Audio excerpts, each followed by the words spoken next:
السلام علیکم دوستو، اپنا ذوق چینل میں خوش آمدید۔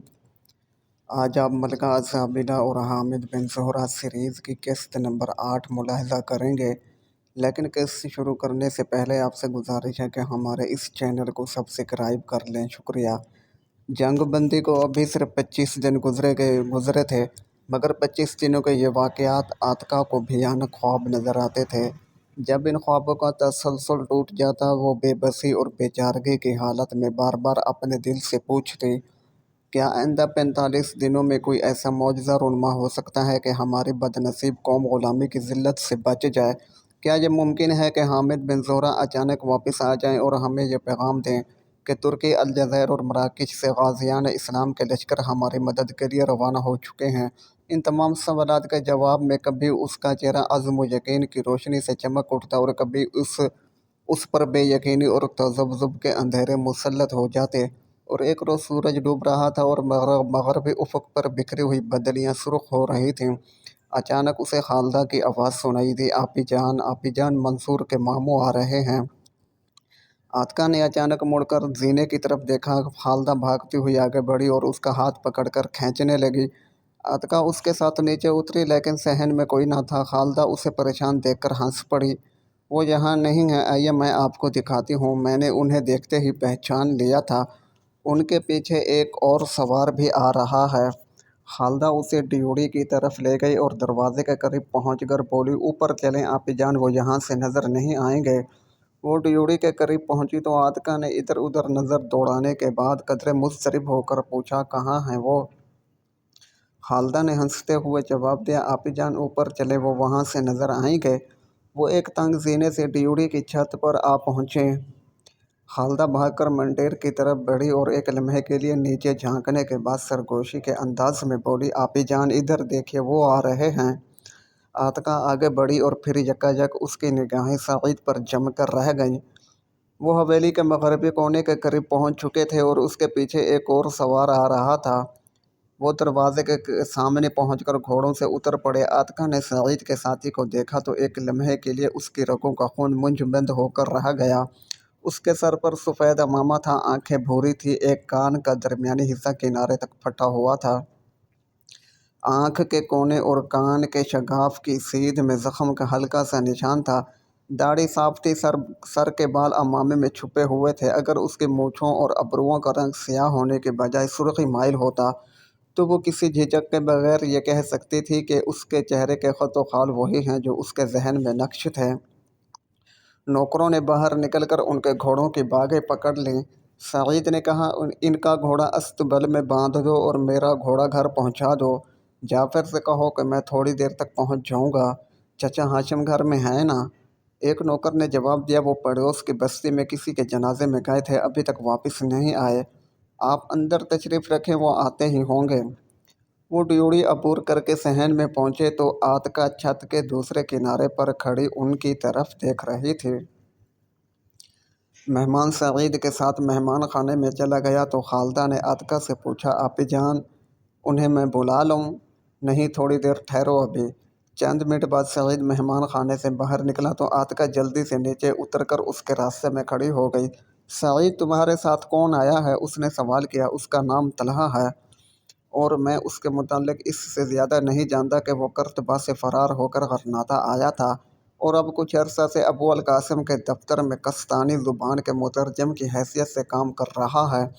میں نے سنا ہے کہ متارکہ جنگ کی گفتگو کے دوران اس نے سلطان کے دربار میں بھی ایک مترجم کے فرائض سر انجام دیے ہیں۔ چند دن قبل اس سے میری پہلی ملاقات ہوئی تھی۔ یہ عمیر کے ساتھ آیا تھا اور عمیر نے ہمارا تعارف کراتے ہوئے کہا تھا کہ چچا ہاشم بھی اسے جانتے ہیں۔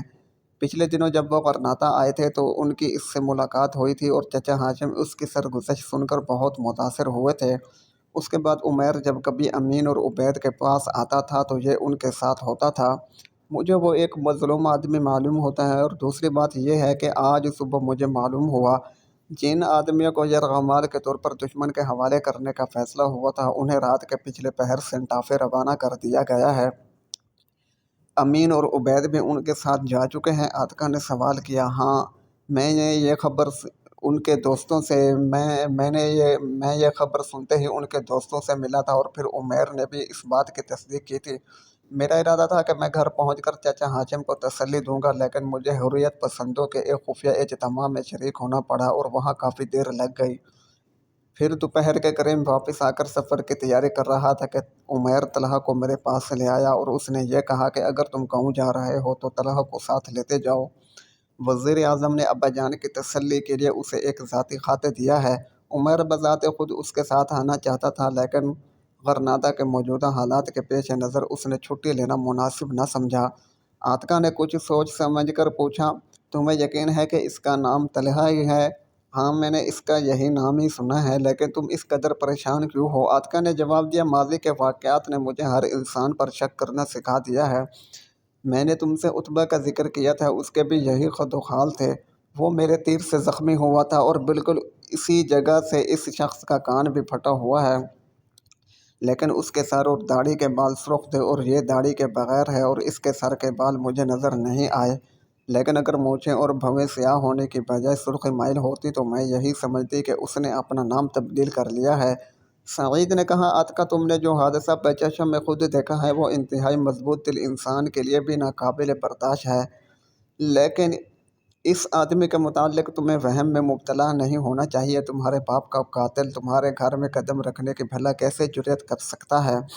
اور پھر تم خود ہی کی یہ کہہ رہی ہو کہ اس کی بھویں اور مونچھیں سرخ تھیں۔ میرے خیال میں اس کے زخم کے نشان سے تم کو وہم ہوا ہے، لیکن ایسے اتفاقات ناممکن نہیں۔ کئی آدمیوں کے زخموں کے نشان ایک جیسے ہو سکتے ہیں۔ عاتکہ نے اطمینان کا سانس لیتے ہوئے کہا، سعید، میں سچ مچ وہمی ہو گئی ہوں۔ میں یہ سوچ رہی تھی کہ شاید اس نے کسی مصنوعی طریقے سے اپنے بالوں کا رنگ تبدیل کر لیا ہے۔ چلو اب اندر چلیں، چچی جان بہت پریشان ہیں۔ سعید عاتکہ کے ساتھ چل پڑا اور تھوڑی دیر بعد وہ سلمیٰ کے سامنے بیٹھے ہوئے تھے۔ سعید نے اسے غرناطہ کے حالات سنائے اور عبید اور امین کے متعلق تسلی دینے کے بعد کچھ دیر ہاشم کا انتظار کیا اور بالآخر اٹھتے ہوئے کہا، ہو سکتا ہے کہ وہ رات کے وقت رک جائیں، اس لیے مجھے اجازت دیجیے، میں کل الصبح ان کی خدمت میں حاضر ہو جاؤں گا۔ عاتکہ، اگر تمہیں مہمان کے متعلق اب بھی کوئی الجھن محسوس ہو رہی ہو تو میں اسے اپنے ساتھ لے جاتا ہوں۔ نہیں نہیں، مجھے اس کے متعلق کیا الجھن ہو سکتی ہے، اسے رہنے دیں۔ اگر چچا جان آ گئے تو وہ برا مانیں گے۔ سلمیٰ نے عشاء کی نماز تک ہاشم کا انتظار کیا اور پھر ایک خادمہ سے کہا، اب شاید وہ نہ آئیں، اس لیے تم مہمان کے لیے کھانا بھیج دو۔ کچھ دیر بعد وہ عاتکہ سے باتیں کر رہی تھی کہ خادمہ کمرے میں داخل ہوئی اور اس نے کہا، آقا آ گئے ہیں، اور سیدھے مہمان خانے میں چلے گئے ہیں۔ کھانے کے متعلق انہوں نے یہ کہا ہے کہ وہ مہمان سے ملاقات کے بعد کھانا کھائیں گے۔ عاتکہ نے اچانک اٹھ کر کہا، چچی جان میں جاتی ہوں، مجھے نیند آ رہی ہے۔ اتنی جلدی؟ جی چچی جان، میری طبیعت ٹھیک نہیں ہے، شاید میں نماز پڑھتے ہی سو جاؤں۔ خالدہ ساتھ والے کمرے سے باہر آتی ہوئی نظر آئی اور اس نے کہا، آپ نے کہانی سنانے کا وعدہ کیا تھا، میں آپ کے ساتھ چلوں گی۔ نہیں نہیں، اس نے پریشان ہو کر کہا، تم اپنے بستر پہ لیٹی رہو، میں نماز سے فارغ ہو کر تمہارے پاس خود آ جاؤں گی۔ خالدہ نے منہ بسورتے ہوئے کہا، آپ تو نماز کے بعد سو جائیں گی۔ عاتکہ اضطراب کی حالت میں اس کا بازو پکڑ کر دوسرے کمرے میں لے گئی اور جلدی سے اسے بستر پر لٹانے کے بعد اوپر لحاف ڈالنے کے بعد ذرا غصے سے کہا، باتونی لڑکی، اب آرام سے لیٹی رہو ورنہ آئندہ کبھی کہانی نہیں سناؤں گی۔ خالدہ اس کے تیور دیکھ کر سہم گئی۔ عاتکہ کمرے سے باہر نکل کر زینے کی طرف بڑھی، اس کا دل دھڑک رہا تھا۔ تھوڑی دیر بعد وہ اپنے کمرے میں نماز پڑھنے کی بجائے اسی روشن دان سے کان لگائے اپنے چچا اور مہمان کی گفتگو سن رہی تھی، جو نوکروں کی کوٹھریوں کی چھت سے چند بالشت اونچا تھا۔ ہاشم کہہ رہا تھا، یہ کیسے ہو سکتا ہے کہ وہ واپس آ چکا ہو اور مجھے خبر بھی نہ ہو؟ ابو القاسم کو ایسی افواہوں پر یقین نہیں کرنا چاہیے۔ مہمان نے کہا، جناب، حامد بن زہرہ کے متعلق پہلی خبر یہ تھی کہ وہ مالٹا کے قید خانے میں پڑا ہوا ہے۔ ابو القاسم کو یہ معلوم تھا کہ وہ قید ہو چکا ہے۔ فرڈینینڈ نے یہ خبر پوشیدہ رکھی تھی اور اسے واپس لانے کے لیے ایک جنگی جہاز روانہ کر دیا تھا، اس خیال سے کہ مالٹا میں اس کے سفیر نے کسی دوسرے آدمی کو حامد بن زہرہ نہ سمجھ لیا ہو، اسی لیے جہاز پر اس کی شناخت کے لیے 2 جاسوس بھی بھیج دیے تھے۔ یہ جہاز کئی دنوں سے لاپتہ تھا اور اب مالٹا سے اس بات کی تصدیق ہو چکی ہے کہ جس قیدی کو اس پر لایا جا رہا تھا وہ حامد بن زہرہ ہی تھا۔ ان دنوں بحیرہ روم کے مغربی حصے میں ترکوں اور اہل بربر کے جہاز گشت کر رہے تھے، اور یہ بات بعید از قیاس نہ تھی کہ اسے کوئی حادثہ پیش آ گیا ہو۔ فرڈینینڈ کا خیال تھا کہ اگر اہل بربر یا ترکوں کی مداخلت کے باعث حامد بن زہرہ آزاد ہو چکا ہے تو اس کی پہلی کوشش یہی ہوگی کہ متحرکہ جنگ کی مدت ختم ہونے سے پہلے غرناطہ پہنچ جائے۔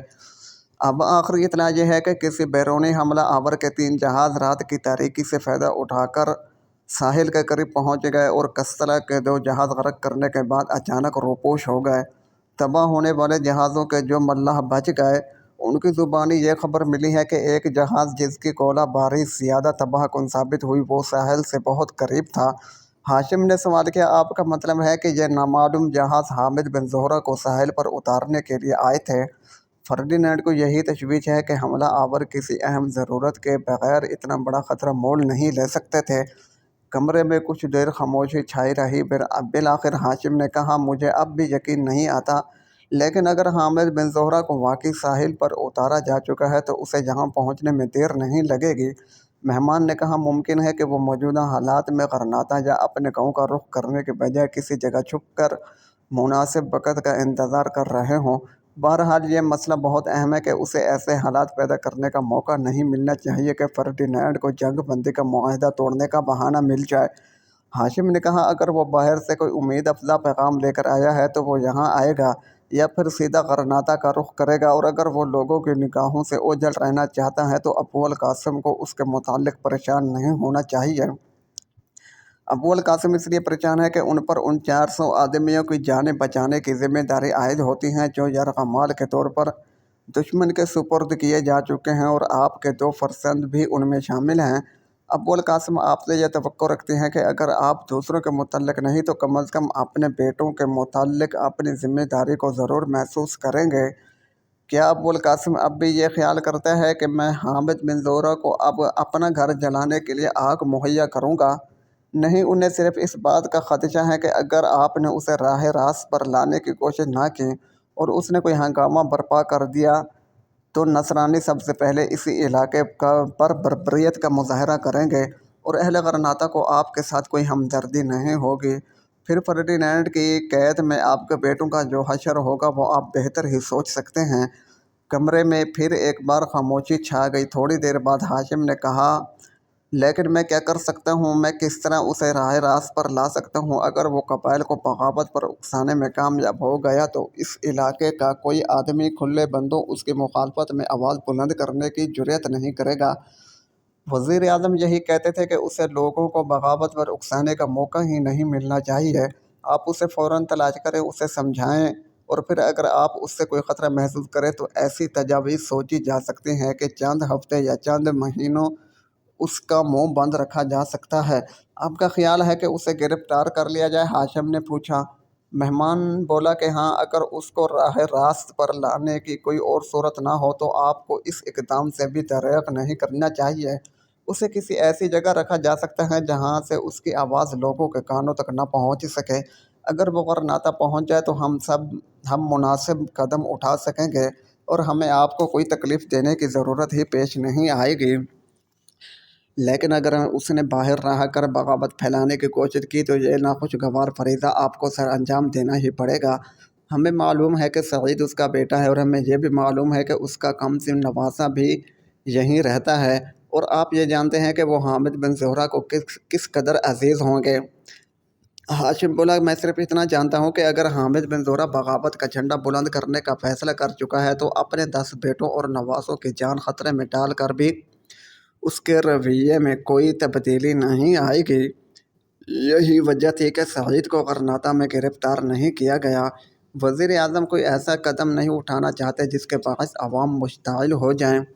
پھر وہ کیا چاہتے ہیں؟ وہ یہ چاہتے ہیں کہ آپ ان بااثر لوگوں سے رابطہ قائم کریں اور انہیں ہر قیمت پر حامد بن زہرہ سے دور رکھنے کی کوشش کریں۔ بعض سرداروں کو فرڈینینڈ کے انتقام سے خوف زدہ کیا جا سکتا ہے، بعض ایسے ہیں جنہیں انعامات کا لالچ دے کر قابو رکھا جا سکتا ہے۔ ابو القاسم اس بات کا ذمہ لیتے ہیں کہ آپ ان سے جو بھی وعدے کریں گے وہ پورے کیے جائیں گے۔ مزید تسلی کے لیے وہ انہیں ایسی تحریریں بھجوا دیں گے جن پر سلطان ابو عبداللہ اور فردینینڈ کی مہر ثبت ہوں گی۔ کمرے کے اندر کچھ دیر سکوت طاری رہا۔ عاتکہ پوری قوت سے چلا کر اپنے چچا کو بتانا چاہتی تھی کہ ابو القاسم کا یہ ایلچی میرے باپ کا قاتل ہے اور اس کا اصلی نام عتبہ ہے، لیکن اس کے حلق سے آواز نہ نکل سکی۔ وہ وہاں سے بھاگنا چاہتی تھی لیکن اس میں قدم اٹھانے کی سکت نہ تھی۔ ہاشم نے کہا، اگر حامد بیرونی اعانت کے متعلق کوئی امید افزا خبر لے کر آ گیا ہے اور لوگوں کو یہ پتہ چل گیا کہ میں اس کی مخالفت کر رہا ہوں تو میرے لیے اس علاقے میں سانس تک لینا بھی مشکل ہو جائے گا۔ اگر آپ کو کوئی خطرہ پیش آیا تو آپ ابو القاسم کی دوستی پر اعتماد کر سکتے ہیں۔ انہوں نے آپ کو یہ مشورہ نہیں دیا کہ آپ سوچے سمجھے بغیر اس کے خلاف میدان میں آ جائیں۔ جب تک ساری صورتحال کھل کر سامنے نہیں آ جاتی آپ کو انتہائی رازداری سے کام لینا چاہیے۔ ابو القاسم کو یقین ہے کہ وہ ہر حالت میں کوئی قدم اٹھانے سے پہلے آپ کو اعتماد میں لینے کی کوشش کرے گا، اور اگر آپ اسے یہ مشورہ دے سکیں کہ باہر کے قبائل کو بغاوت پر آمادہ کرنے سے پہلے غرناطہ کے حریت پسندوں کو ساتھ ملانا ضروری ہے تو آپ کی ساری الجھنیں دور ہو جائیں گی۔ حامد بن زہرہ صرف غرناطہ سے دور رہ کر ہی ہمارے لیے کسی پریشانی کا باعث بن سکتا ہے۔ آپ صبح ہوتے ہی اس کی تلاش شروع کر دیں۔ یہ بات زیادہ دیر اس سے پوشیدہ نہیں رہے گی کہ 400 بااثر انسان یرغمال کے طور پر فردینینڈ کے حوالے کیے جا چکے ہیں، اور جب آپ اس کے سامنے اس قسم کے خدشات کا اظہار کریں گے کہ اگر فردینینڈ جنگ بندی کی مدت سے پہلے بھی غرناطہ پر قبضہ کرنے کا فیصلہ کر لے تو اہل غرناطہ کوئی مزاحمت نہیں کرے گے، تو مجھے یقین ہے کہ وہ آپ کے مشورے کے بغیر بھی وہاں پہنچ جائے گا اور وہاں وہ کوئی بڑا خطرہ پیدا نہیں کر سکتا۔ ہاشم نے کہا، مجھے کوئی فیصلہ کرنے سے پہلے کچھ سوچنے کی ضرورت ہے۔ ہو سکتا ہے کہ صبح تک میں آپ کو کوئی تسلی بخش جواب دے سکوں، لیکن ایک بات میں اس وقت بھی کہہ سکتا ہوں کہ میں کسی حالت میں بھی کبھی یہ برداشت نہیں کروں گا کہ غرناطہ میں حامد بن زہرہ کے ساتھ ایک دشمن جیسا سلوک کیا جائے۔ اگر وہاں اسے جان کا خطرہ پیش آیا تو میں سلطان ابو عبداللہ اور وزیر اعظم ابو القاسم کے ساتھی کی حیثیت سے زندہ رہنے کے بجائے حامد بن زہرہ کی رفاقت میں مرنے کو ترجیح دوں گا، اور میرے بیٹوں عبید اور امین کو بھی میرے لیے اس کے سوا کوئی اور راستہ پسند نہیں ہوگا۔ مہمان نے کہا، آپ یہ کیسے سوچ سکتے ہیں؟ اگر اسے غرناطہ میں کوئی خطرہ پیش آیا تو ابو القاسم ایک لمحے کے لیے بھی وزیر رہنا پسند کرے گا۔ میرا خیال ہے کہ غرناطہ میں اس کے بدترین مخالف بھی اس پر کوئی زیادتی برداشت نہیں کریں گے۔ ہمارا اصل مسئلہ یہ ہے کہ اسے خاموش اور پرامن رکھا جائے، اور مجھے یقین ہے کہ اس مسئلہ میں آپ کی رائے ابو القاسم کے خلاف نہیں ہے۔ اب آپ آرام کریں، میں رات کے پچھلے پہر یہاں سے روانہ ہو جاؤں گا۔ اس وقت شاید آپ سے ملاقات نہ ہو سکے، مہمان نے کہا۔ اس کے جواب میں ہاشم بولا کہ نہیں، آپ اٹھیں گے تو مجھ کو یہاں موجود پائیں گے، اور ممکن ہے کہ رات کوئی ایسی بات میرے ذہن میں آ جائے کہ میں بھی آپ کے ساتھ ہی روانہ ہو جاؤں۔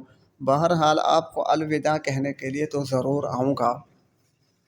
تھوڑی دیر بعد عاتکہ انتہائی پریشانی کی حالت میں اپنے کمرے کے اندر ٹہل رہی تھی۔ میرے اللہ، میں کیا کروں؟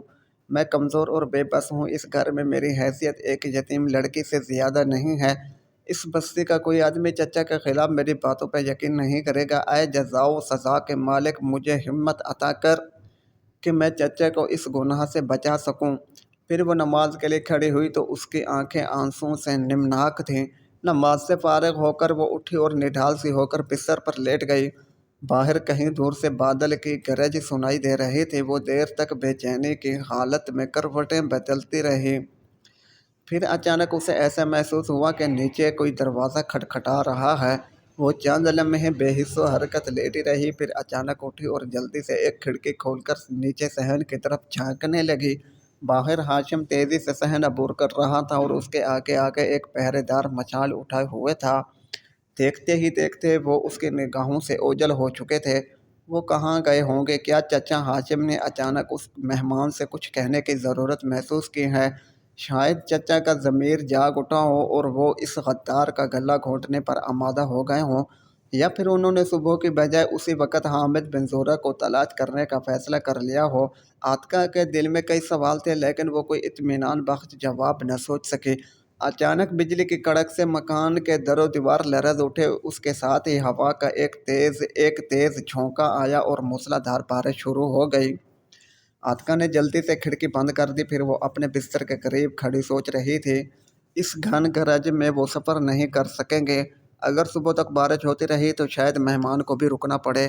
چچا کی موجودگی میں میرے لیے سعید کے گھر جانا آسان نہیں ہوگا، لیکن سعید کو خبردار کرنا ضروری ہے۔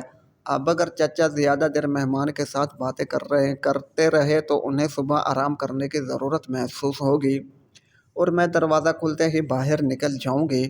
سعید نے کہا تھا کہ وہ صبح چچا کے پاس آئے گا۔ ممکن ہے کہ صبح تک بارش رک جائے اور وہ مسجد میں نماز ادا کرنے کے بعد سیدھا ہمارے گھر کا رخ کرے۔ بہرحال کچھ بھی ہو، میں اس کے پاس ضرور جاؤں گی اور میرے لیے اس غدار کے ساتھ چچا کی گفتگو کا ایک ایک لفظ سننا انتہائی ضروری ہے۔ ممکن ہے کہ مجھے کوئی اور نئی بات معلوم ہو جاتی، لیکن اب بارش اور ہوا کے شور میں ان کی آواز میرے کانوں تک نہیں پہنچ سکے گی۔ عاطفہ دوبارہ بستر پر لیٹ گئی اور چند لمحے کروٹیں بدلنے کے بعد اسے نیند آ گئی۔ جاری ہے بقیہ، آپ انشاءاللہ عز و جل اگلی قسط میں ملاحظہ کریں گے۔ تب تک آپ اپنا خیال رکھیں۔ اللہ حافظ۔